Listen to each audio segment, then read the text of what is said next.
Agora eu convido o Gabriel Trevisan, da Sungrow, por favor, vem para cá, Gabriel. Então, boa tarde, pessoal. Estão me ouvindo bem aqui? Estou com um retorno aqui para ver se dá uma melhorada. Então, falando sobre essa parte de maximização, né, de usinas, hoje a gente vai falar um pouquinho de PID, que é o dano induzido por potencial, né? É um tópico que ele está, aos poucos, trazendo curiosidade das pessoas, né, para entender de fato o que é o fenômeno, como se corrige, quais são as causas. Então, a gente da Sungrow veio aqui para sempre tentar estar um pouco à frente, né? Então, hoje a gente vai falar um pouquinho do que é isso, né? Então, primeiro, deixa eu apresentar um pouquinho da Sungrow, tá? Então, a Sungrow, ela iniciou suas atividades lá em 97, por um professor universitário lá da cidade de Hefei, na China, e ela começou suas atividades aqui no Brasil em 2017. Então, ela é uma empresa já há muito tempo no mercado, na parte de pesquisa, na parte de produção, né? Então já é uma empresa sólida nesse ponto, né? É uma empresa que ela tem várias atuações, sendo fotovoltaico, né, solar um deles, mas ela também trabalha com sistemas flutuantes, com carregadores de veículos, eólico, etc. Aqui no Brasil a gente está com o fotovoltaico solar, né? É uma empresa que tem anualmente capacidade de produção de 100 gigawatts, né, por ano, com 3 fábricas em países diferentes, sendo 80 gigawatts na China, com mais 10 ali pelo Sudeste Asiático, né? E também a gente atua na parte de ESS, na parte de baterias, né? Bom, aqui no Brasil, então, a gente já tem esse início em 2017, como eu falei, com 10 megawatts instalados, e daí o acumulado em 2021, a gente já estava com 4 gigas, né? Então a gente está tendo sempre esse crescimento rápido, esse crescimento forte e um crescimento sólido, né? Aqui a gente tem o nosso escritório em São Paulo e o nosso centro de serviços em Osasco. Então isso aqui é para mostrar também que é uma usina, é uma empresa que ela vai continuar no Brasil por bastante tempo, ela está com o pé bem fincado já no território brasileiro, né? E é uma empresa que ela investe muito na parte de pesquisa e desenvolvimento, que é inclusive por isso que eu estou aqui para falar para vocês um pouquinho desse tema, né? Que é um tema que ele vai tratar a respeito de alguns tipos de perda que a gente vai ter nas nossas usinas e quais são as formas que a gente tem de mitigar esses processos ou evitar, né? Então, bom, primeiro, então, o que é o PID, né? PID? Ele é um dano induzido por potencial, né? Uma degradação induzida por potencial. Então, aqui eu tenho aqui para mostrar para vocês essa imagem da eletrografia de alguns módulos depois de um tempo sofrendo essa degradação, né? A gente vai ter aqui, então, os módulos novos, né? E aqui no teste final, após 96 horas de degradação. Bom, mas e o que é essa degradação, né? Como que ela é causada, né? Ela acontece naturalmente por algumas questões químicas, né? E ela é acelerada pelo potencial negativo ali do terra para o negativo. Então o que acontece? Conforme a gente vai tendo sistemas maiores, e a gente vai tendo strings mais longas, a gente vai trabalhar sempre com tensões maiores CC. E o que vai acabar acontecendo? Essas tensões maiores, elas vão acabar reforçando esse tipo de efeito, né? Então, aqui a gente pode dar uma olhadinha como que é a relação entre ponto quente e PID.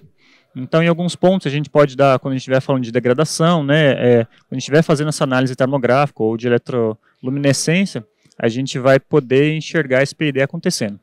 Bom, beleza. Mas daí a gente tem essa questão do PID e o que a gente faz, né? De onde ele veio? Algum problema de instalação, né? Na verdade, o PID ele vai vir principalmente da tecnologia do módulo, né? Então, mesmo os módulos que eles são considerados PID, o PID-free, né? Eles não são 100% PID-free. Acontece que no vidro, né? Ou em outros lugares a gente tem contaminação de sódio, que é normal, todo lugar a gente tem isso, né? Só que conforme a gente vai aplicando essas tensões longas, essas tensões muito intensas ali, essa diferença de potencial entre o frame ali do módulo e a parte de dentro, a gente começa a ter um acúmulo ali desses íons. Daí o que acontece? é como se a gente tivesse essas cargas presas ali dentro da estrutura cristalina, né? Elas vão estar contribuindo com a recombinação ali dentro. E o que acontece? Você vai ter menos cargas móveis ali.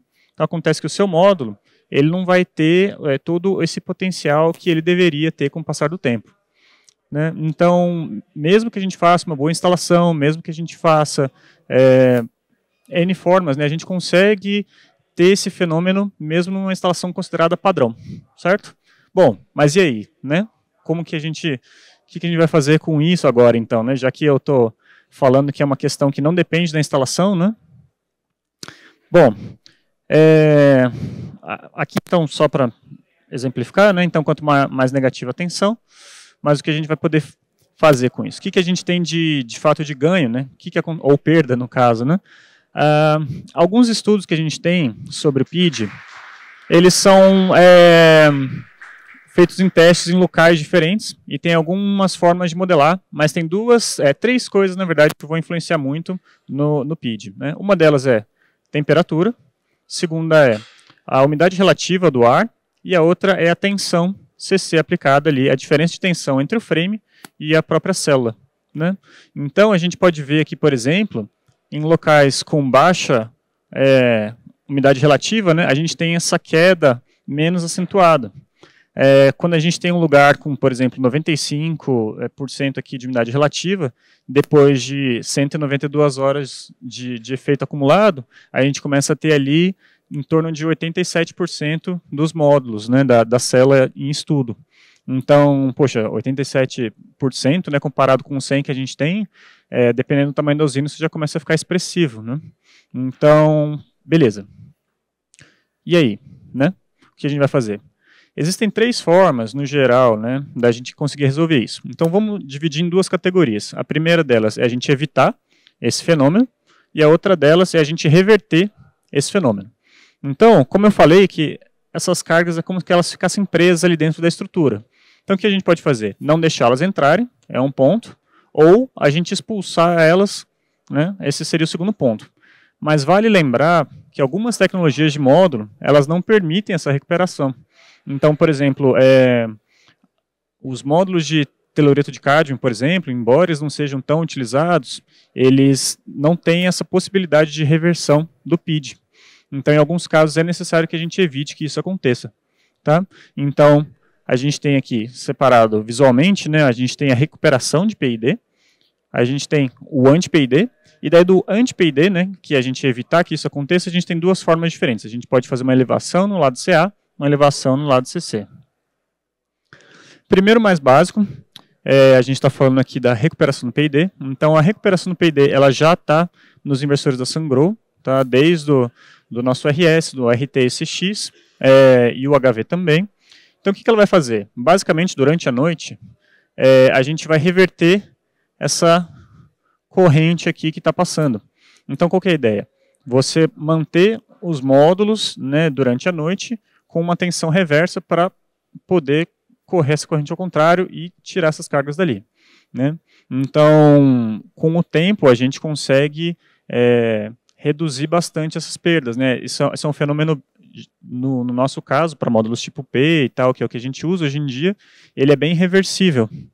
Né? Então, a gente pode ver aqui que em 96 horas a gente já tem aqui o módulo praticamente novo.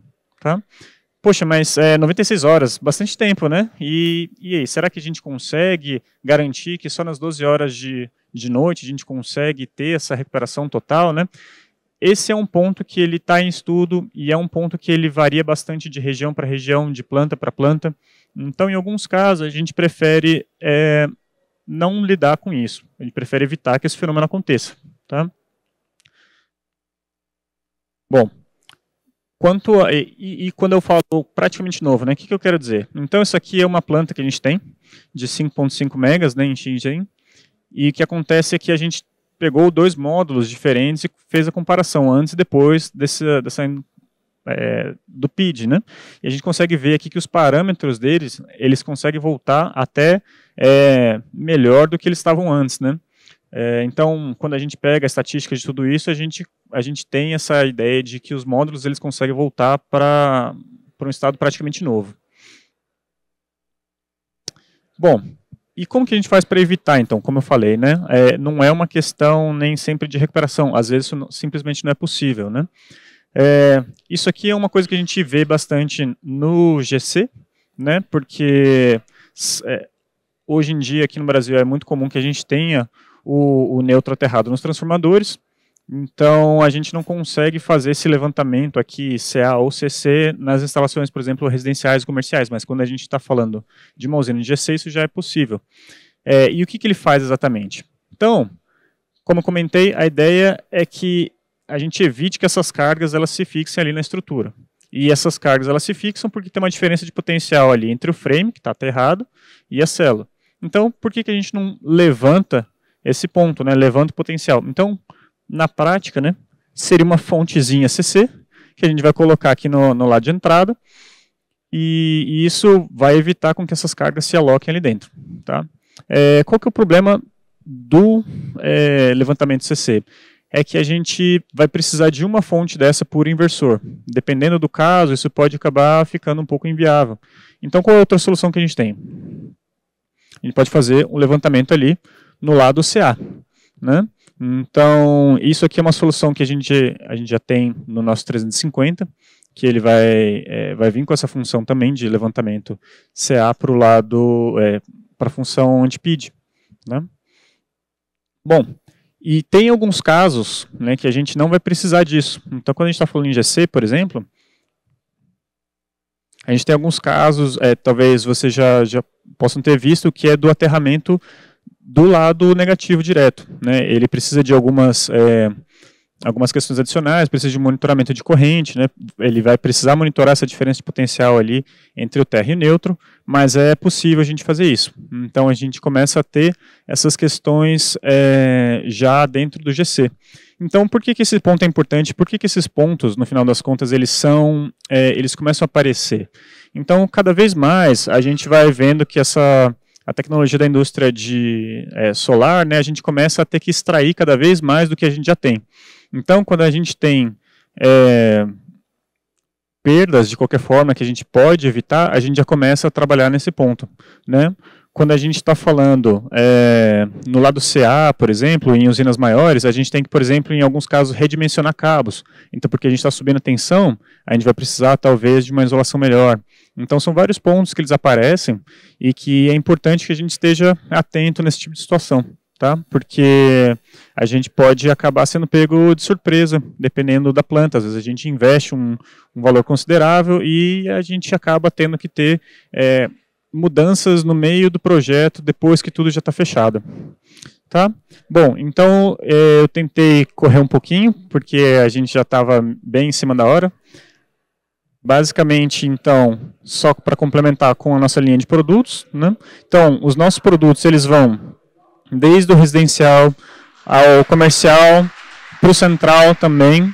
A gente tem essa solução de recuperação de PID, tanto no nosso RS, na linha residencial, na nossa linha CI inteira, e a gente tem algumas funções de anti-PID já nos inversores maiores para GC, certo? Então é isso, eu fico à disposição para qualquer dúvida, se vocês quiserem conversar sobre o assunto, se vocês precisarem, tiverem alguma ideia, alguma dúvida, alguma coisa assim, a gente fica à disposição para esclarecer qualquer ponto e a gente coloca a nossa engenharia à disposição de vocês, beleza? Obrigado, gente.